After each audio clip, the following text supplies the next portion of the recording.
data and pointed to potential cultural tourism, as well as creative economy businesses. If you identify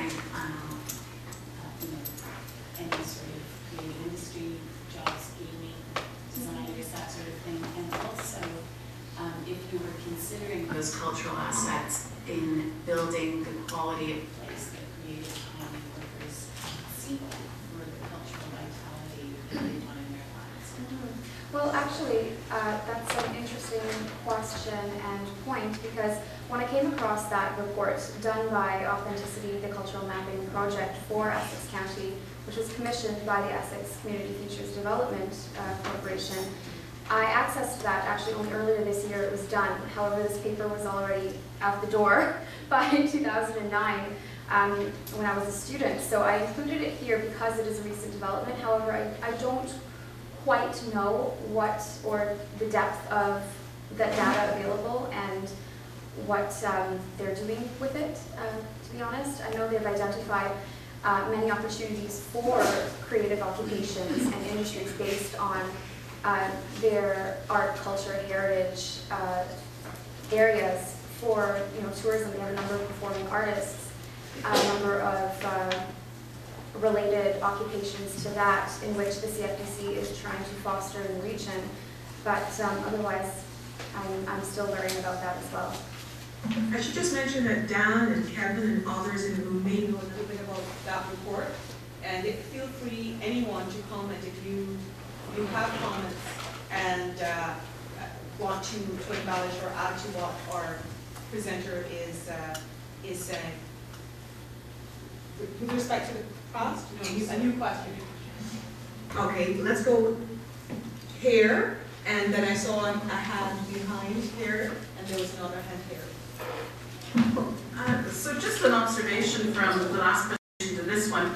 It's interesting to me, because I work with knowledge and information systems, communications, that it's the second time that intellectual property was mentioned. Usually it doesn't come very often in two successive presentations. But the first one mentioned that venture capitalists are very keen to make sure that IP is well managed and patents are enforced. And in your presentation, you mentioned that greenhouse managers have the same opinion, that they want to address intellectual property, ensuring access to new seed or new potential innovations. So I just wanted to make that observation, but also to encourage people to draw on that point through the rest of the day, because I think there is, sorry, I'm going to wrap up. I think there is something here that relates to how innovative rural communities can be in relationship to IP. It's a very technical area, needs a lot of legal assistance, etc., that communities don't have. We'll go behind. There was a hand raised. Well, really, I was just waving at my client across the room. Hi, Alita. But now that you have me up, we completed a study last year, and soon to be released, I hope, Alita, for the Ministry of Culture. My name is Eric McSween, McSween Associates, where we examine the impact of culture and creative economy on the local economy of Prince Edward County.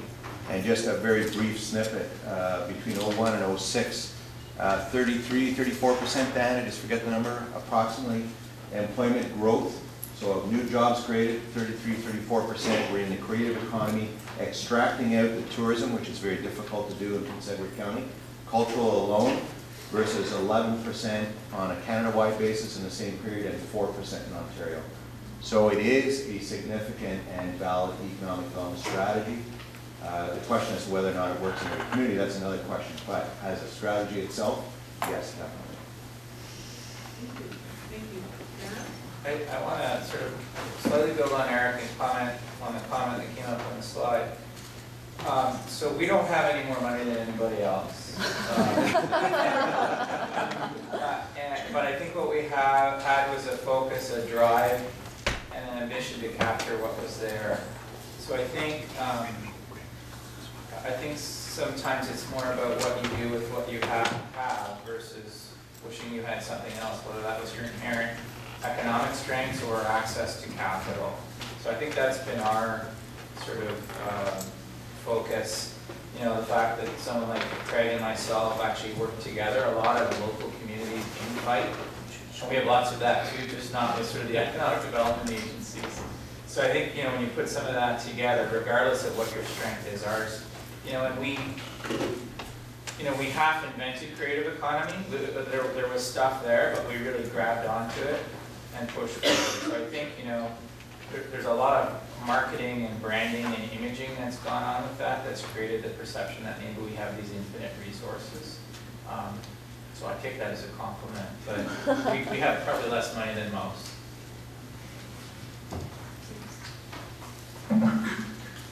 Regions like Leamington lie in very agricultural rich economic areas, and I'm wondering whether or not there is any evidence or indication of the role of provincial ministries such as the Ontario Ministry of Agriculture, Food and Rural Affairs and their impact in relationship to greenhouse technology. They have tremendous access to IP technology and capacity and expertise in translating and accessing, you know, seed and so forth. So, you had any comment on a region like with respect to that front?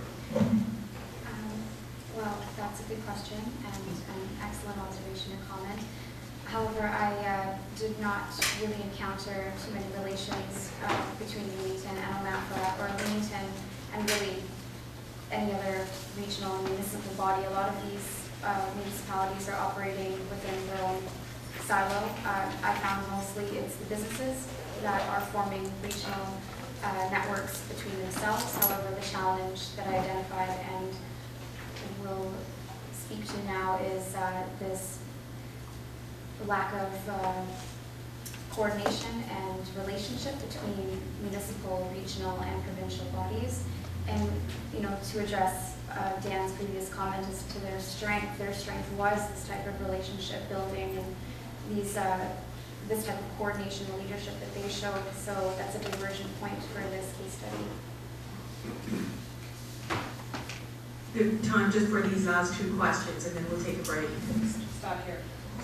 On the slide that mentioned the challenges basically with the elected officials and getting them to come on board, was there any look after the fact as to how they address those challenges or how they maybe work with elected officials to get them on board with the creative economy initiatives? Not really. I mean, in follow-up to the interviews, there wasn't very much indication that, you know, I should clarify, the interview subjects that I spoke with were one economic development officer, the only one in the county, business development, tourism, and planners. And I think creativity-led economic development has not, and it might be increasingly an avenue that they're pursuing. However, this lack of focus on economic development and not having economic development people pushing these initiatives forward and letting them fall into the shoulders of other you know, staff members, planners, and CAOs, and business development and tourism officers. They have their own, you know, initiatives that may not include, and did not for a long time include, creativity-led economic development. So trying to follow up with these perceptions from elected officials and push on that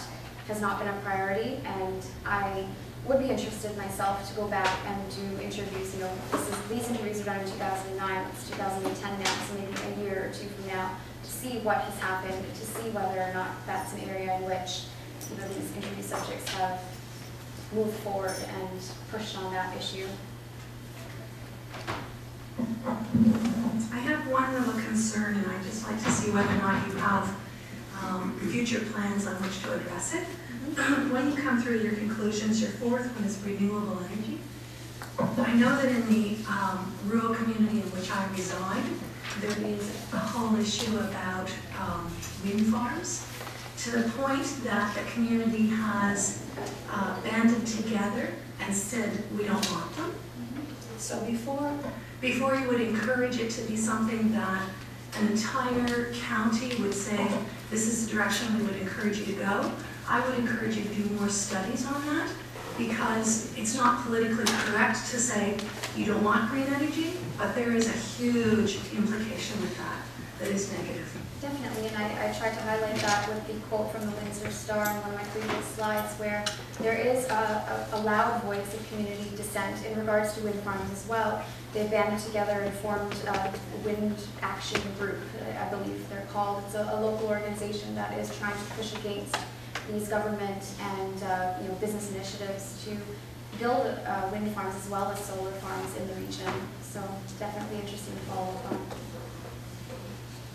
Could I ask you to join me in thanking our presenters?